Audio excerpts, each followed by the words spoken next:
میشه فقط با تقلید کردن از رازهای ژاپنی ها توی مدت زمانی کمی بتونی خودت رو لاغر کنی؟ ژاپنی ها چند تا عادت مخفی برای لاغری دارن که اگه انجامشون بدی بهت قول میدم توی مدت زمانی کمی به نتیجه دلخواهت برسی. نترس، این 5 رازی که توی این ویدیو بهت میگم بدون سختی زیاد و ورزش‌های سنگینه و قرار نیست برای رسیدن به لاغری که مد نظرته عذاب بکشی و پاره بشی. توی این ویدیو 5 تا مرحله برات آماده کردم که دیگه تو هم مثل من روش‌های بی‌نتیجه برای لاغری رو انجام ندی و تلاشات هدر نره. اولین مرحله، نمیدونم با ذهن آگاهی هنگام غذا خوردن آشنا باشی یا نه. ژاپنی ها معتقدن نحوه غذا خوردن به اندازه خود غذا خوردن اهمیت داره. خیلی مهمه وقتی که داری غذا میخوری غذا رو آهسته بخوری، اون رو خوب بجویی و از همه مهمتر حتی روی طعم و بافت غذا تمرکز کنی. اما چرا این رو میگم؟ چون زمانی که تو به صورت عادتوار غذا میخوری و به غذا توجه نمیکنی اصلا حواست نیست که کیسگیر میشی و هی به غذا خوردنت ادامه میدی تا جایی که دیگه حتی جای یه لقمه غذا هم نداشته باشی.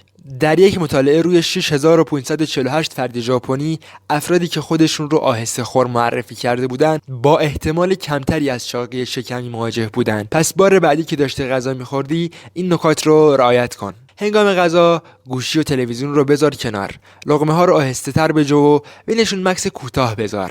به مزه و بافت غذا توجه کن و وسط غذا یه لحظه از خودت بپرس هنوز گرسنه‌ام یا فقط دارم ادامه میدم. اما این به تنهایی کافی نیست اگر مورد بعدی رو انجام ندی. مرحله دوم، پیاده روی رو وارد زندگی روزمرت کن.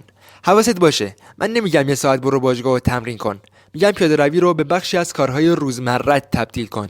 مثلا وقتی میخوای بری سر کار کل مسیر رو پیاده برو، یا اگر میدونی سخته و این کار امکان پذیر نیست بخشی از مسیر رو پیاده برو. کلا برای مسیرهای کوتاه ماشین نگیر تا کم کم خودت رو به پیاده روی عادت بدی. اگه شکم داری این مورد رو بیشتر انجام بده، چون پیاده روی تأثیر بسزایی توی آب شدن شکمت داره. لازم نیست برای سوزوندن کالری هر روز 1 ساعت خودت رو توی باشگاه عذاب بدی. یکی از ساده‌ترین کارها اینه که حرکت رو وارد زندگی روزمرت کنی. اما اگر پیاده روی هم بکنی ولی مرحله سوم رو ندونی انگار تیکه از پازل رو گم کردی. مرحله سوم، حالا بریم سراغ یکی از عادت‌هایی که احتمالاً بیشتر از بقیه با ژاپن گره خورده. چای سبز.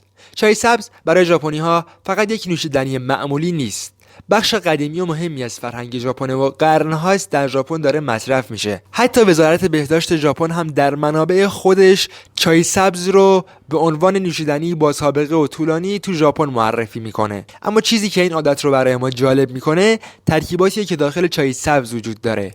چای سبز سرشار از ترکیباتی به نام کاچین هاست. علاوه بر این چای سبز مقداری کافئین هم داره.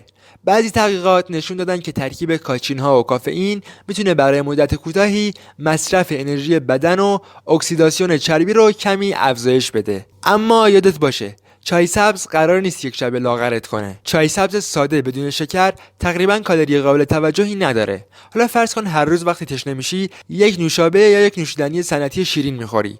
اگر این عادت هر روز تکرار بشه به مرور کالری های اضافت جمع میشن. حالا اگر به جای اون چای سبز بدون شکر بخوری خود به خود یک منبع کالری اضافی رو حذف کردی. این جاییه که عادت میتونه معنی پیدا کنه. البته حواست باشه توی چای سبز زیاده روی نکنی، چون مصرف زیادش باعث کمخونی میشه. اما همه اینا رو رعایت کنی ولی مورد چهارم رو انجام ندی انگار یه جای کار میلنگه، چون یه مرحله کلیدیه. مرحله چهارم، اوفورو، عادتی که اکثر ژاپنی ها دارنش. حمام آب گرم ژاپنی.